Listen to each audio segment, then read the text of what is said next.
So we're going to move into a brand new topic today. Yesterday we finished the sugya of Donach Havschos. I actually heard during the day once or twice some of the olim in the sheh that we were somewhere and someone said, oh, let's be done him lekavschos, which I think is a beautiful thing, which means that we're thinking about these things outside the walls of sheh, which is, as we said, is very, very crucial to growth. Not just during sheh, but outside sheh, think about the topics and the ideas that we are discussing. Today, Rabbi Say, we're moving on to a brand new topic. I'm very excited about today's topic. It's a very important topic, and it is a topic that involves a lot of self-restraint, a lot of effort, but ultimately is definitely worth it. And that is the sugya of Einos Tvarim. The sugya of Einos Tvarim is a huge sugya. It's It's definitely a sugya that is nageya to every single person. It's definitely a sugya that's nageya to Shovavim, which is now another reason why that it's so comfortable to do this at this time. Shovavim is a time to work on the bris hapeh, as the Peleyot brings down. The mouth is a very powerful tool, as we will explain. And we're going to work on the idea of Einos Tvarim. So what is Einos Tvarim?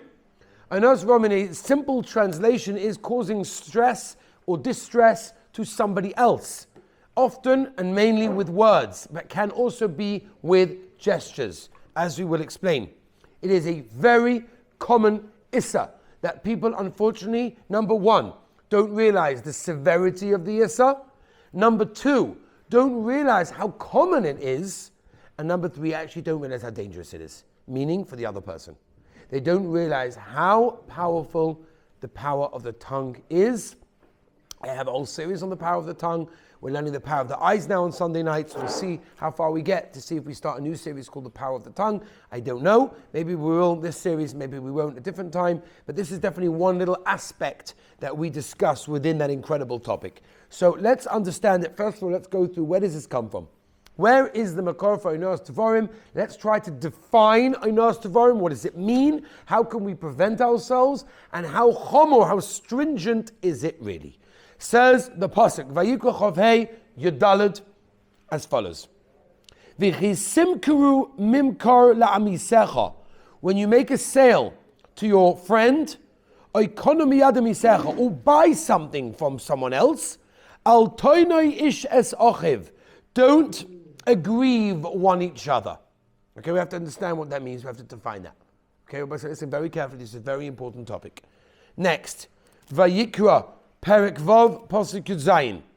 V'loisoinu ish esamisai. Don't cause stress to somebody else. V'yoreisa me'elehecha ki ani Hashem Elokechem. Fear Hashem. Says the Mishnah in Baba Metzia Nun Chasam Beis. Beautiful Mishnah, very important Mishnah. And that Gemara, by the way, around that Nun Ches, Nun Tes, Samcha, you'll get there soon, talks a lot about Einos Tvarim. Is actually recorded in the Gemara Nun Ches, Nun Tes in Baba Metzia. So let me quote you just one small Mishnah. The Mishnah says, Kishem Shoinor b'mekach homemka. We know there's Oinor by mekach homemka. That means that when you sell something, you're not really allowed to sell it for too much more than its market value. Now, there's rules and regulations, there's a monopoly on the market, there's being in the desert, there's all sorts of shilas that come into it, which we're not going into now because we're not going no. But the basic idea is there is a no when you charge someone, don't charge him too much. Don't charge him way above the market value, right? You're distressing him, it's not nice, okay? So it says the Mishnah, Kishem sha'ina b'mekach homemka, just like by business transactions, there's oino. Kach oino b'dvarim. There's oino b'dvarim. What's the example of the Mishnah of Einos Tvarim? Okay, this is the first time that we have an example in Chazal. We're going to give many examples. We're going to give many examples to make this very, very clear, because this is a very powerful idea. Says the Mishnah,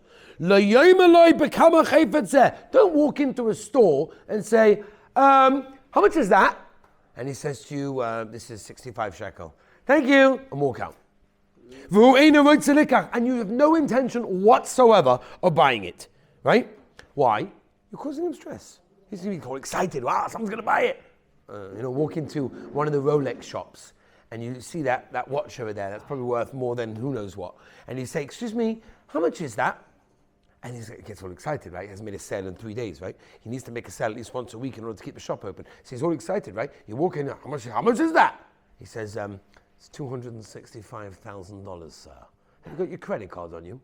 And you're like, ha, bye. I'm taking a $20 flight to to wherever it is, to Cyprus. I can't afford that.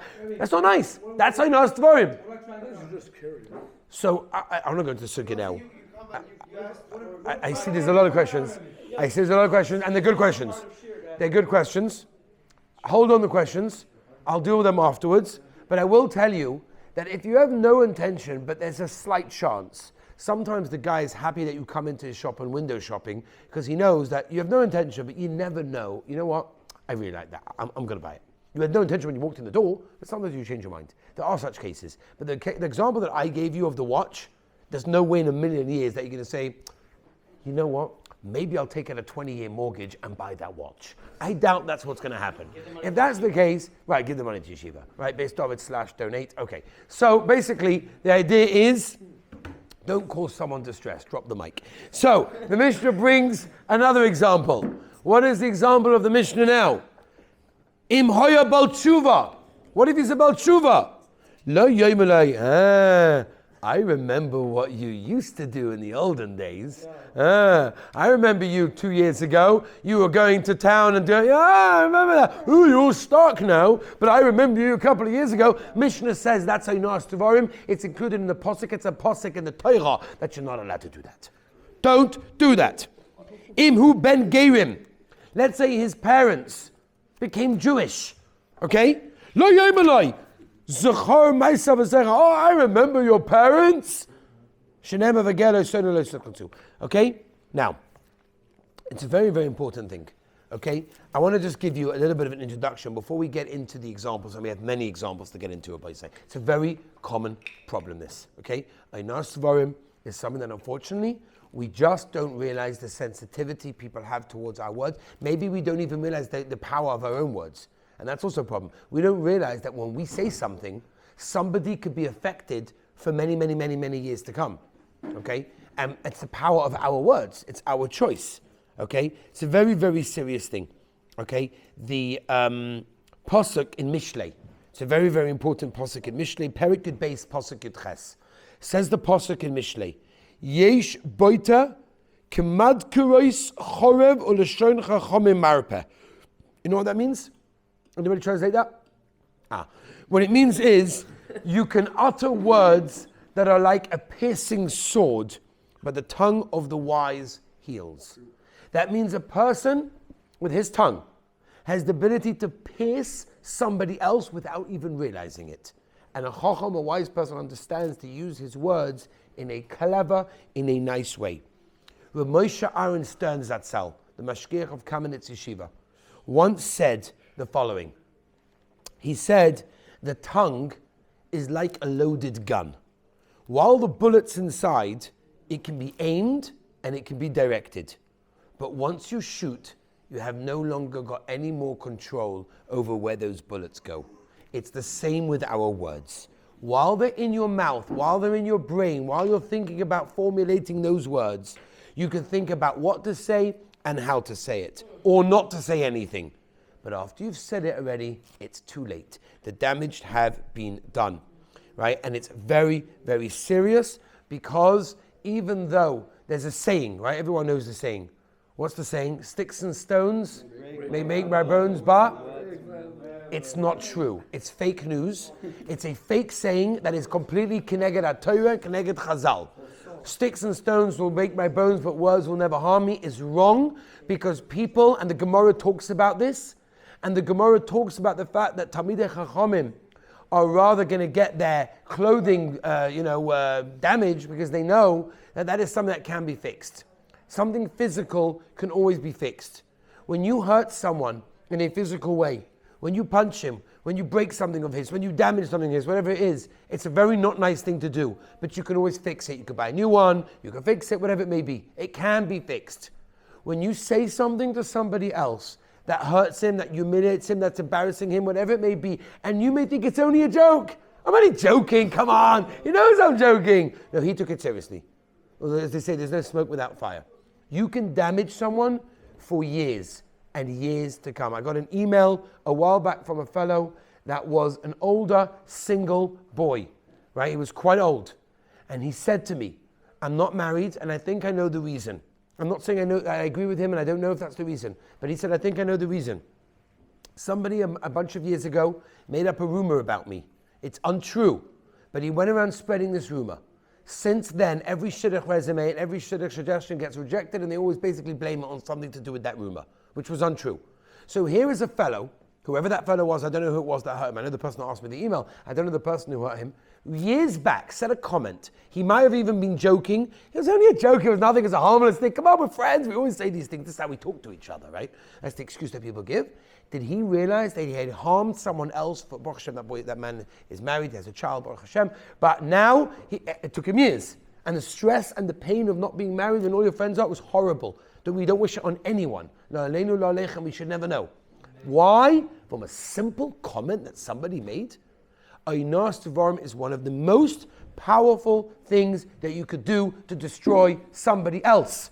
And how many of us are over on this every single day? Many times during the day.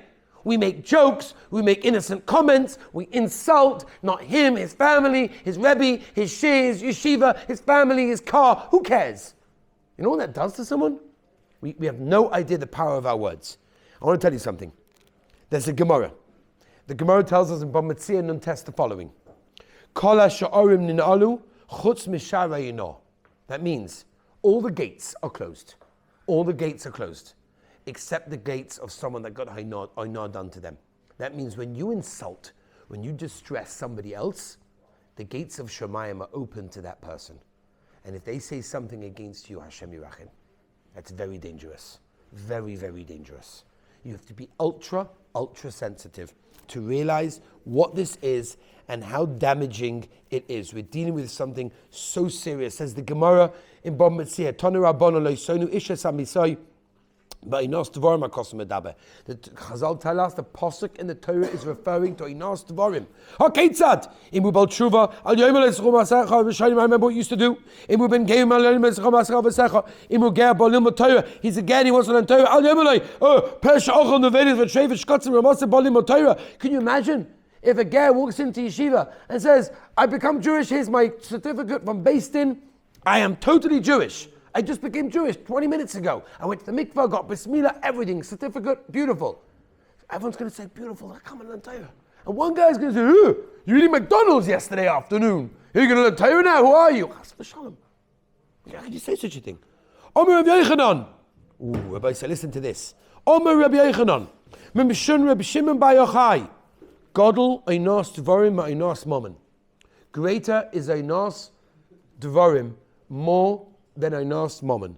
Shezeh nema boy v'yiresim elekecha, v'zeh lo nema boy v'yiresim elekecha.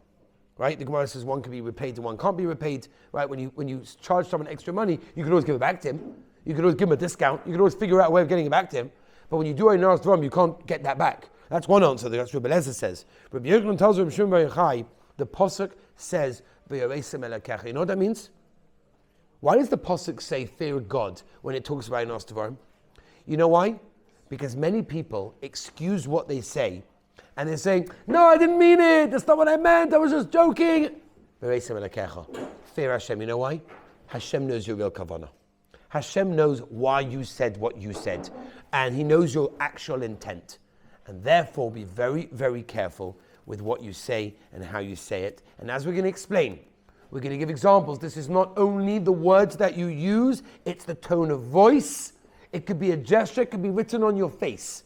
There are people that you could see on their face if they mean good or bad. Those people are included in Einos Devarim. Einos Devarim doesn't only mean words, it means gestures, it means faces, it means expressions, it means tone of voice. It's all included in Einos Devarim. Rabbi say, we're about to start, tomorrow we're going to start at La Halacha, but just to understand and get into the Inyan, to go through this, to realize we're dealing with one of the most powerful tools to damage another fellow Yid.